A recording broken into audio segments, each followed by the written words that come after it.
বিশ্ব সংবাদে আপনাকে স্বাগত। শুরুতেই জানাবো হাতে পাওয়া সর্বশেষ আন্তর্জাতিক সংবাদের শিরোনাম, পরে বিস্তারিত।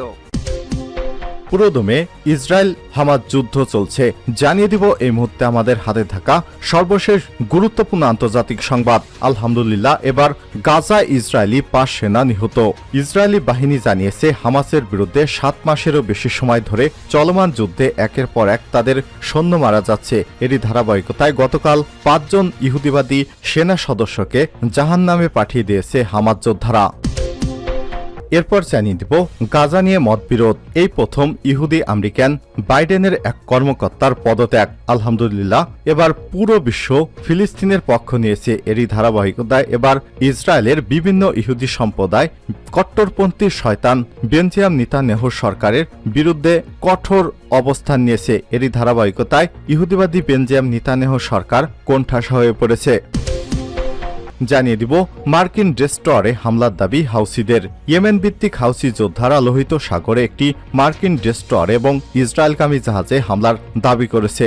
আনাদোলো এজেন্সি এই খবর প্রকাশ করেছে। জানাবো নাকাবা দিবস, আরো বড় বিপর্যয়ের মুখোমুখি ফিলিস্তিনিরা। মধ্যপ্রাচ্যের আধুনিক ইতিহাসে একটি গুরুত্বপূর্ণ ঘটনা নাকবা। 15 মে 1948 সালে প্রায় 7,50,000 ফিলিস্তিনিকে জোরপূর্বক বহিষ্কারের মধ্য দিয়ে ইসরায়েল নামে ইহুদি সংখ্যাগরিষ্ঠ একটি অবৈধ রাষ্ট্র প্রতিষ্ঠা হয়েছিল। দিনটি পরবর্তীকালে বার্ষিকভাবে নাকবা দিবস হিসেবে পালিত হয়। এরপর প্রজন্মের পর প্রজন্ম ধরে তাদের স্বাধিকার লড়াই চলছে। এবছর নাকবার 76তম বার্ষিকী। এবং সর্বশেষ জানিয়ে দেব ইসরায়েলকে ইউরোপীয় ইউনিয়নের হুমকি। রাফা অভিযান নিয়ে ইসরায়েলকে হুমকি দিয়েছে ইউরোপীয় ইউনিয়ন ইউ। বুধবার 15 মে টাইমস অব ইসরায়েলের এক প্রতিবেদনে এসব তথ্য জানানো হয়েছে। প্রতিবেদনে বলা হয়েছে ইউ ইসরায়েলকে রাফায় সামরিক অভিযান অবিলম্বে বন্ধ করার আহ্বান জানিয়েছে। তারা সতর্ক করে বলছে যে যদি তারা এই অভিযান বন্ধ না করে তবে ইউরোপীয় ব্লকের সাথে তাদের সম্পর্ক নষ্ট হবে। এবার ভয়ানক বিপদে পড়তে যাচ্ছে ইহুদিবাদী কট্টরপন্থী বেঞ্জামিন নেতানিয়াহু সরকার। প্রিয় দর্শক, এতক্ষণ শুনছিলেন সংবাদ শিরোনাম, এবারে বিস্তারিত। তবে তার আগে অনুরোধ থাকবে আপনি কোন স্থান থেকে আমাদের সংবাদটি দেখছেন কমেন্ট করে জানিয়ে দিন এই সংবাদ সম্পর্কে আপনার মূল্যবান মতামত। প্রিয় দর্শক, আপনি যদি আমাদের চ্যানেলে নতুন হয়ে থাকেন ভিডিওটি দেখতে দেখতে চ্যানেলটি সাবস্ক্রাইব করে রাখুন, যাতে করে আমাদের লেটেস্ট আপডেট সংবাদগুলো সবার আগে আপনার কাছে পৌঁছে যায়। এবারে বিস্তারিত। গাজায় ইসরায়েলি ৫ সেনা নিহত। ইসরায়েলি সেনাবাহিনী জানিয়েছে হামাসের বিরুদ্ধে ৭ মাসেরও বেশি সময় ধরে চলমান যুদ্ধে বুধবার উত্তর গাজা উপত্যকায় লড়াইয়ে ৫ জন ইহুদিবাদী সেনা নিহত হয়েছে। বৃহস্পতিবার তারা এসব কথা জানায়। ইসরায়েলি বাহিনী এক বিবৃতিতে বলছে সেনা সদস্যরা বুধবার যুদ্ধে নিহত হয়েছে, তবে সেনাবাহিনী তাদের মৃত্যুর কারণ সম্পর্কে বিস্তারিত কিছু এখনো জানায়নি। গত বছরের ২৭ অক্টোবর স্থল অভিযান শুরুর পর থেকে গাজায় সামরিক অভিযানে ২৭৮ সেনা সদস্য নিহত হয়েছে।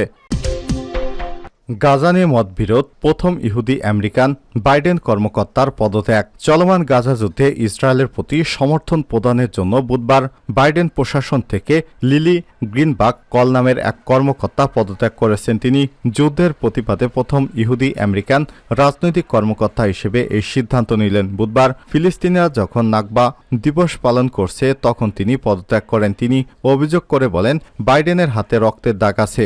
গ্রিনবাক কল মার্কিন স্বরাষ্ট্র মন্ত্রণালয়ের চিফ অব স্টাফের বিশেষ সহকারী হিসেবে দায়িত্ব পালন করছিলেন।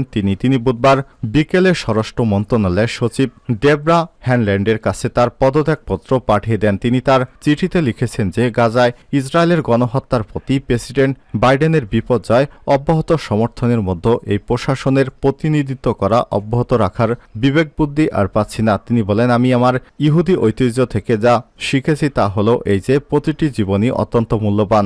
যারা সহিংসতা এবং নির্যাতনের শিকার হচ্ছে তাদের পক্ষে দাঁড়ানো এবং অবিচারের মুখে কর্তৃপক্ষকে প্রশ্ন করা বাধ্যতামূলক। গ্রিনবাক এর আগে ভাইস প্রেসিডেন্ট কমলা হ্যারিসের নির্বাচনী প্রচারণায় নিযুক্ত ছিলেন। পরে তিনি জো বাইডেনের নির্বাচনী প্রচারণায় যুক্ত হন। পরে তিনি স্বরাষ্ট্র মন্ত্রণালয়ে রাজনৈতিক নিযুক্তি লাভ করে তিনি এই চাকরিটি পেয়ে উল্লাসিত হয়েছিলেন। তিনি বলেন, স্বরাষ্ট্র মন্ত্রণালয়ে যোগদান করে আমি রোমাঞ্চকর অনুভব করছিলাম, কিন্তু গাজা যুদ্ধে ইসরায়েলের প্রতি যুক্তরাষ্ট্রের অব্যাহত সমর্থনে তার মধ্যে পরিবর্তন আসে।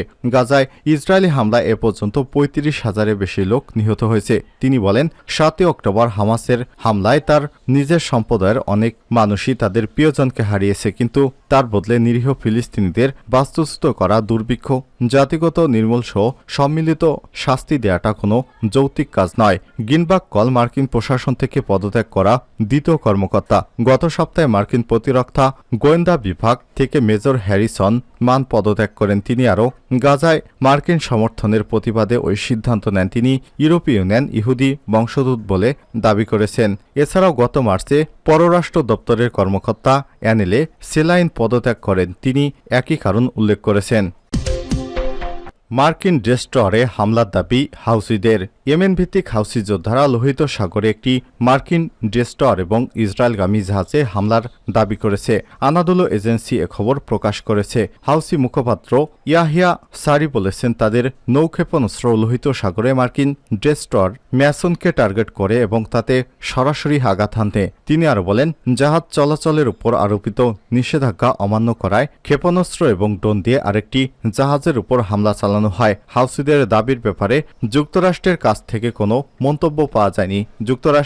যুক্তরাষ্ট্র পশ্চিম ইয়েমেনে হাউসিদের পরিচালিত আল হুদাদা বিমানবন্দরে বিমান হামলা চালানোর একদিন পর বুধবার এই আক্রমণ হয়। হাউসিরা গাজার প্রতি সংহতি প্রকাশ করে লোহিত সাগর, ইডেন উপসাগরে ক্ষেপণাস্ত্র ড্রোন দিয়ে ইসরায়েলের মালিকানাধীন পতাকাবাহী পরিচালিত বা ইসরায়েলি বন্দরগামী জাহাজগুলোতে হামলা চালাচ্ছে। ৭ অক্টোবর থেকে ইসরায়েল গাজার উপর হামলা চালাচ্ছে। যুক্তরাজ্য হাউসিদের উপর প্রতিশোধমূলক হামলা চালানোর পর গ্রুপটি আমেরিকান ব্রিটিশ জাহাজগুলোকে টার্গেট করছে। ইসরায়েল রাফায় চালানো সামরিক অভিযান অবিলম্বে বন্ধ করার আহ্বান জানিয়েছে ইউরোপীয় ইউনিয়ন ইউ। বুধবার ইসরায়েলকে গাজার রাফাতে চালানো তাদের সামরিক অভিযান অবিলম্বে বন্ধ করার আহ্বান জানিয়ে সতর্ক করে দিয়ে তিনি বলেছেন, এটি করতে ব্যর্থ হলে এ ব্লকের সাথে দেশটির সম্পর্ক নষ্ট হবে। ইউএর পররাষ্ট্র বিষয়ক প্রধান জোসেফ বোরেল ইউরোপীয় ইউনিয়নের নামে জারি করা বিবৃতিতে বলেছেন, ইসরায়েল রাফাতে তাদের সামরিক অভিযান অব্যাহত রাখলে তা অনিবার্যভাবে ইসরায়েলের সাথে ইউএর সম্পর্কের উপর একটি নেতিবাচক প্রভাব ফেলবে। বিবৃতিতে আরও বলা হয়েছে, ইউরোপীয় ইউনিয়ন ইসরায়েলকে রাফাতে তাদের সামরিক অভিযান অবিলম্বে বন্ধ করার আহ্বান জানিয়েছে এবং তারা সতর্ক করে দিয়ে বলেছে যে এটি গাজায় মানবিক সহায়তা বিতরণ আরও ব্যাহত করেছে এবং সেখানে লোকজন দুর্ভিক্ষের মুখে ঠেলে দিচ্ছে। ফিলিস্তিনের প্রধান সাহায্যদাতা ইসরায়েলের বৃহত্তম বাণিজ্যিক অংশীদার ইউরোপীয় ইউনিয়ন বলছে, ইসরায়েলের রাফা এর আশেপাশের 10 লাখেরও বেশি লোকজন অন্য অঞ্চলে চলে যায় নির্দেশনা দিয়েছে, যা নিরাপদ বলে বিবেচিত হতে পারে না বলে জাতিসংঘ উল্লেখ করেছে। বিবৃতিতে আরও বলা হয়েছে, ইউএর ইসরায়েলের আত্মরক্ষার অধিকারকে স্বীকৃতি দিলেও দেশটি অবশ্যই আন্তর্জাতিক মানবাধিকার আইনের সাথে সঙ্গতি রেখে তা করতে হবে এবং বেসামরিক নাগরিকদের নিরাপত্তা দিতে হবে। ইসরায়েলকে ইউরোপীয় ইউনিয়নের হুমকি। রাফা অভিযান নিয়ে ইসরায়েলকে হুমকি দিয়েছে ইউরোপীয় ইউনিয়ন ইউ। বুধবার 15 মে টাইমস অফ ইসরায়েলের এক প্রতিবেদনে এসব তথ্য জানানো হয়েছে। প্রতিবেদনে বলা হয়েছে, ইউ ইসরায়েলকে রাফায় সামরিক অভিযান অবিলম্বে বন্ধ করার আহ্বান জানিয়েছে। তারা সতর্ক করে বলেছে যে যদি তারা এই অভিযান বন্ধ না করে তাহলে ইউরোপীয় ব্লকের সাথে তাদের সম্পর্ক নষ্ট হবে। ইউ এর পররাষ্ট্র নীতি প্রধান জোসেফ বোরেল নামে জারি করা এক বিবৃতিতে বলা হয়েছে, ইসরায়েল যদি রাফায় তার সামরিক অভিযান চালিয়ে যায় তবে এটি অনিবার্যভাবে ইসরায়েলের সাথে ইউএর সম্পর্কের উপর ভারী চাপ সৃষ্টি করবে। এদিকে মঙ্গলবার ইউএনআরডব্লিউ এর এক বিবৃতিতে জানায়, গত 6 মে থেকে রাফা শহরের পূর্বাঞ্চলে প্রায় 4.5 লক্ষ ফিলিস্তিনি শহর ত্যাগে বাধ্য হয়েছে। শহরটি উত্তরাঞ্চল থেকে জীবন বাঁচাতে আরও 1 লাখ লোক শহর ছেড়েছে বলে জানানো হয়েছে।